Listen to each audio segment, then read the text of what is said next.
নমস্কার বন্ধুরা, আজকে রাধা অষ্টমী, তাই আমরা সকালে মিলে যে হলদিয়া ইস্কন মন্দিরে চলে এসেছিলাম। মন্দিরটা হলদিয়া বিসি রায় হসপিটালের একটু পাশেই।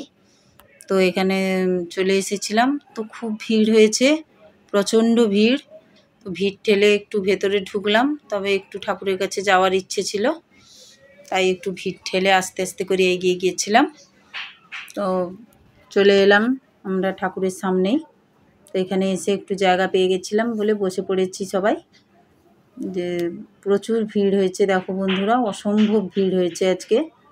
আজকে রাধারানীর জন্মদিন, সেই উপলক্ষে প্রচুর ভিড় হয়েছে, প্রচুর লোকজন এসছে, অনেক দূর দূর থেকেও লোকজন এসছে। দু একজনের সঙ্গে কথা বলছিলাম, ওরা অনেক দূর থেকে এসছে শুধু এইখানে আসবে বলে, সকাল থেকে এসে বসেছে। তারপরে এই যে সন্ধে আরতি শুরু হওয়ার আগে তুলসী মায়ের আরতি শুরু হয়ে গেছে। তো এই যে সন্ধে আরতি শুরু হয়ে গেল। আরতিটা এত সুন্দর লেগেছিল, অসম্ভব সুন্দর লেগেছিল, মানে মন চলে গেছিল পুরো ঠাকুরের কাছেই। মানে এত সুন্দর আরতিটা করেছিল যে কি আর কিছু বলার মতো আর ভাষা নেই। তারপরে এই যে আমরা একটু খিচুড়ি ভোগ খেয়ে নিলাম, তারপরে বাড়ির দিকে রওনা হলাম। টাটা বন্ধুরা।